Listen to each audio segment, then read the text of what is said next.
Hello, this is Daniel Mart, and not gonna lie, I thought I already did a review for this. So yeah, Fear the Walking Dead, season 2, episode 7, Shiva, the mid-season finale. Not gonna lie, I actually thought I did a review for this. I did the prediction videos. I never did an actual review for this. So here's my review, as late as it is. So yeah, before I begin though, 10-second spoiler warning as usual for those who have yet to actually watch the episode and haven't already. Stop the video, go check it out, and come back and watch the rest of this review. 10-second spoiler warning as usual, starting now.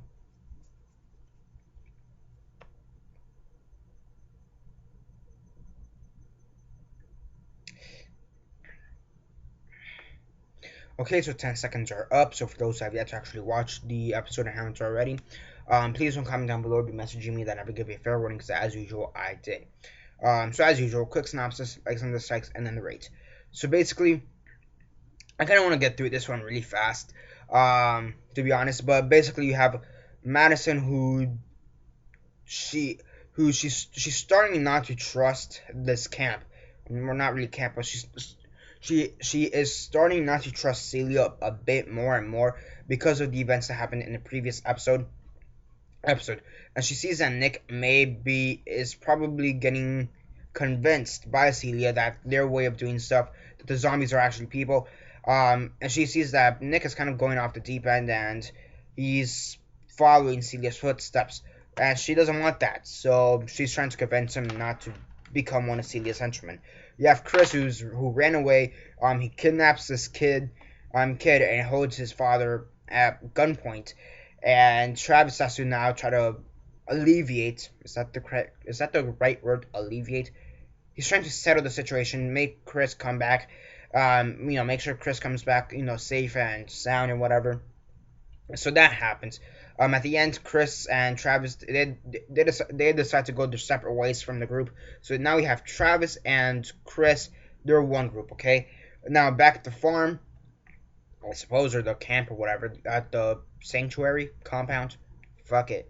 Back to the compound, you have Daniel, who is kind of getting pissed off at the way that this stuff is, and he decides to go burn. He's basically mourning everything.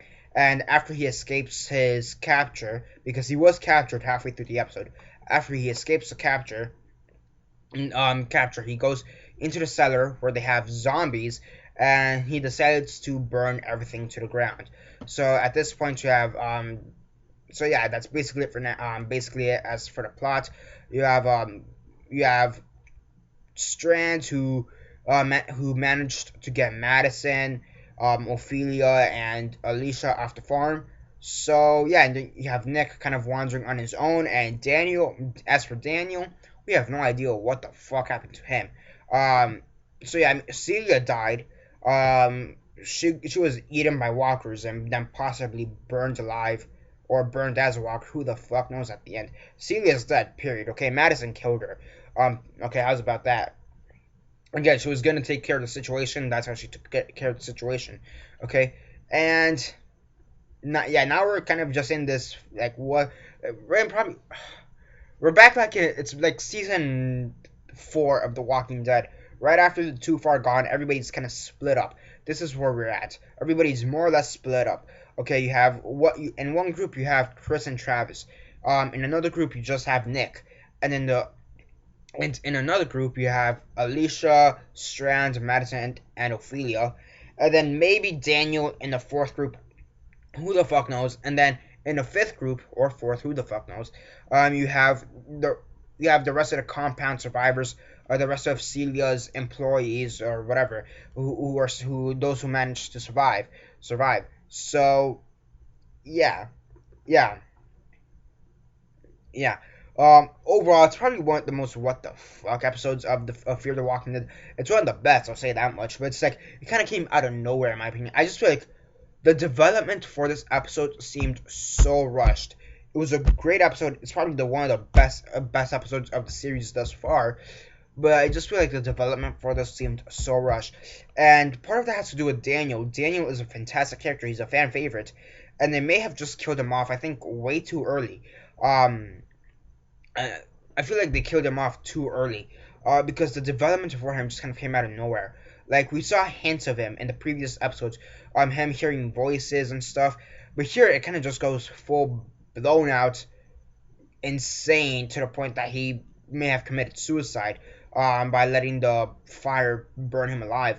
So, yeah, I mean, I just feel like the development with Daniel just kind of came out of nowhere. Like, we had hints of it, but I didn't think they were gonna rush it that much.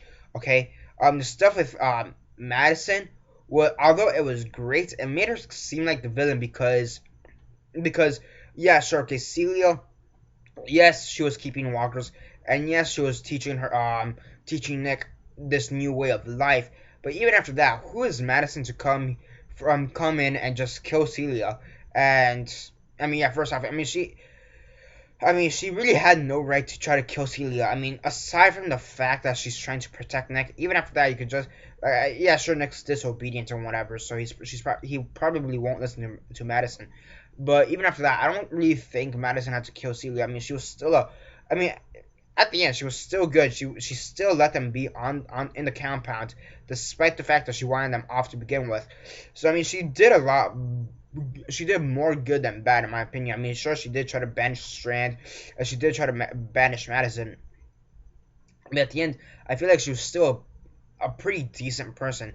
So it kind of made no sense. Like, the development for some of the characters here made like no sense. Like the development for Chris kind of made sense at the end where he's trying to come back. Like, that made sense. Okay, the stuff with Nick, him kind of just rejecting his family because of what Madison did at the end, that made sense. Okay, but the stuff with Madison and Daniel, that made no sense. Okay, so yeah.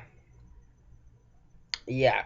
On a scale of 1 to 10, 1 being the worst, 10 being the best, and 6 being decent, I'll give it an 8 out of 10. There's just some stuff here that doesn't make sense, some stuff that does make sense. Some pretty cool shots, like all the walkers kind of coming into the compound. That was pretty cool.